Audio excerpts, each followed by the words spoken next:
Yo, what's up YouTube? I'm TheeFrenzy, and I know that it's been a while since I've done one of these, and I know that I promised to do this video a lot earlier, but I guess that it's better now than never. Anyway, in today's video, I really wanted to discuss Call of Duty Black Ops 3 Zombies and do sort of an overview of it and what I feel like could have been done a lot better and what can be done in the future Treyarch Call of Duty Zombies titles. Lastly, I just wanted to say that I feel like Treyarch did a fantastic job with the Easter egg related stuff in Zombies, although high round players really just kind of got shafted in my opinion, which is why I'm making this video. So I'm discussing three different things Treyarch could have done better with Black Ops 3, and I hope that they apply these to their next Zombies title because, well, it's already just a little too late to do that with Black Ops 3. I'm going to be starting with the most important topic, however, and that is maps. After Treyarch realized they were onto something with their bonus game mode, Zombies, they decided to expand upon it with DLC content for World of War, and then 2 years later, whenever Call of Duty Black Ops was released, it came with Zombies. Not only did it come with Zombies, but let's count the amount of maps that were released with the game when it came out. There was Kino der Toten, 5, and Dead Ops Arcade, if you decide to count that. And if you got the Hardened or Prestige Edition, you got all of the original maps from World at War with new graphics and Call of Duty Black Ops guns added into the box, meaning the game came out with 7 maps total, and that was just an insane amount of content when the game was released, especially for those who had never played World at War and Call of Duty Black Ops was their first ever, well, Call of Duty Zombies game that they've ever played. So, quickly moving on to Black Ops 2, the game was released with Transit, Nuketown, only if you got the Prestige Edition or Hardened Edition, and then you got little subsections of Transit with Bus Depot, Farm, Town, and you got Grief along with the game as well, meaning you got to play Grief on Farm and Town, which totals to 7 Zombies maps. However, not all of these were original maps, but subsections and side game modes added into the maps. If we were counting them as half a map, Black Ops 2 would still total to about 4.5 maps on the game's release. And I know that Grief kind of seemed to be a little dry, and however, if you did play on the hardcore Grief settings, which featured round 15 zombies at the start of the round with no perks, the game was a lot faster paced and far more fun in my opinion. Some of my favorite Zombies memories were actually from hosting Grief tournaments for Zombies players back in the day, and I was really looking forward to doing that with Black Ops 3, but that couldn't happen because, well, let's just take a look at what Black Ops 3 had to offer when it was released. Black Ops 3 on release was such a colossal letdown in my opinion because they had such a lack of content. Let's look at what they decided to provide us with. Well, one, they came out with Shadows of Evil, that's a start, and then 2, they had Dead Ops Arcade 2, and 3, The Giant? But that's only if you bought the Season Pass or Hardened Edition. So with Treyarch having an extra year to work on the game, this is what they decided to bring to the table. Really, Treyarch? You had 2 years to develop this game, and you could only come up with one new map, and you released Derice for the third time? Like, what the fuck?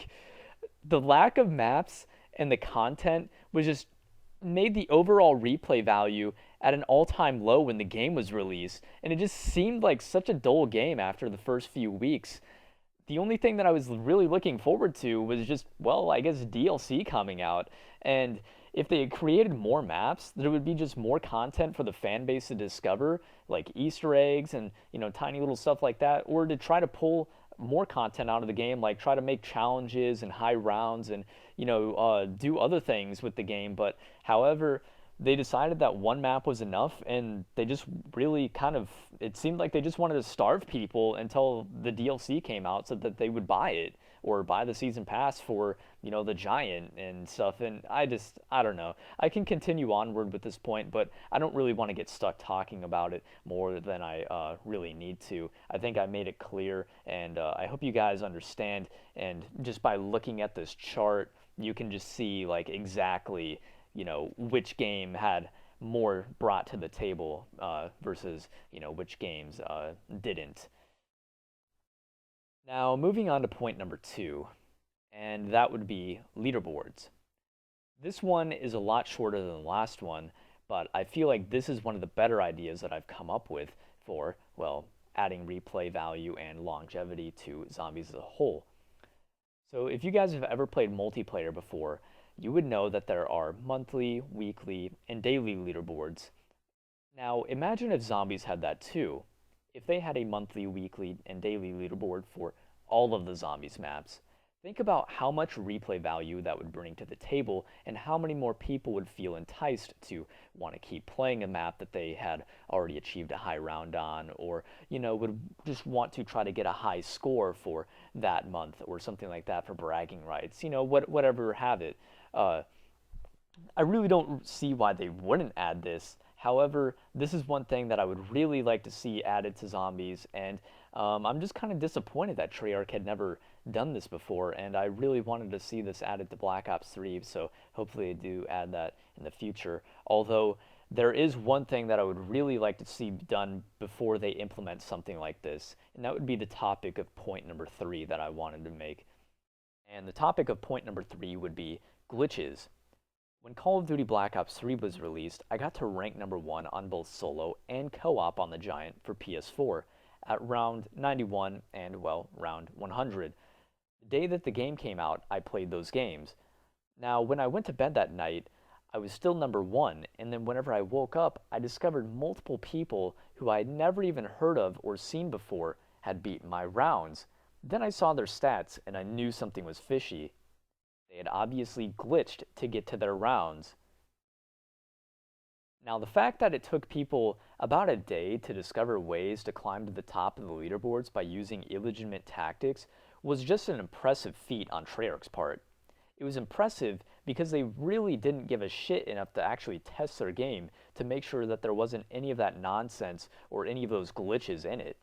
Not only that, but they were so ignorant they didn't even reset their leaderboards for future legitimate players so that they could climb to the top. Instead, they did what they've always done. Patched a couple glitches here and there a few months later, and then they decided to sweep it under the rug as if nobody had ever actually abused those glitches in the first place. So the players that illegitimately obtained high ranks on the leaderboards remained at high ranks, and Treyarch knew that 99% of their community fan base was full of casuals who can't even get to round 30 in the first place, let alone be smart enough to know that all the people on the top spots were actually hackers. Treyarch needs to actually test their games and make sure that none of this nonsense is going to be in the game on release, because it really just kind of ruins the competitive aspect for players like myself. Not only that, but there are even bigger glitches that aren't even the ones that players can abuse. The glitches that I'm referring to are those that cause your game to crash at random.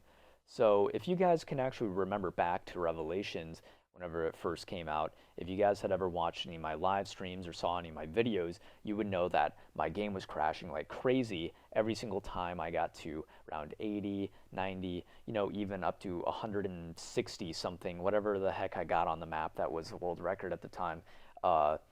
My game would end up crashing. And that's because if the amount of Fury zombies that had spawned in throughout the course of the game exceeded a certain number, then your game would just simply freeze and, well, crash. So your zombies game would just be over, and you would be out all the amount of time that you invested into the game, which is just not fun and not really something that could entice me to want to play a zombies high round on a certain map that's going to cause an error like that. And that again is just proof that Treyarch didn't test their map before they decided to release it. Because if something like that exists in the game, then that's just kind of sad. That shouldn't be there, and you should just do a better job, especially if you're a AAA game developer that's developing games for the biggest name in, well, I think video games history. Everybody knows what Call of Duty is, and everybody knows who Call of Duty is.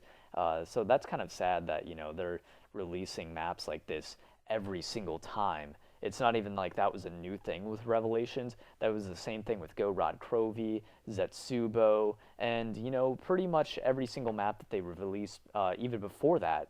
Not Revelation, sorry, Shadows of Evil had errors like that as well. And then here's actually a great example that I can show you guys of a smart guy who would have been most likely the first ever to complete the Go Rod Krovi Easter egg had it not have been for another glitch that's entirely different from the ones that I'm talking about. This is called a death barrier glitch. Just look at what happens. He goes to fight the boss fight, and then he dies. From what?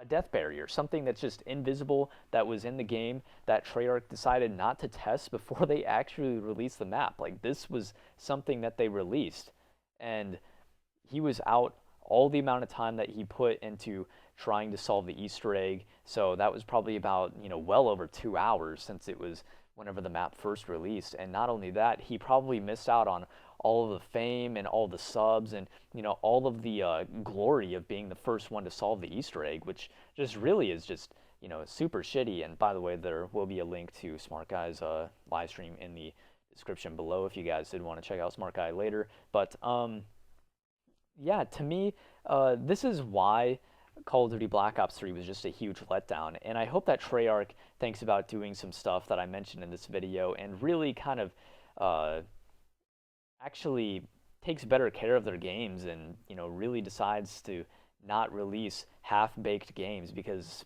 Call of Duty Black Ops 3 was just a really big letdown, and it was very lackluster in my opinion. Anyway, I started to go on quite a rant there at the end, but I hope that you guys enjoyed this commentary, and I, would assume that you guys like it if you guys are listening to it at the very end. If you guys are, then I appreciate you, and I'm really sorry that I haven't made any videos lately, especially zombies ones. It's just been really hard for me to actually do so, but thanks for watching, guys. I'm TheeFrenzy, and I'm out. Peace.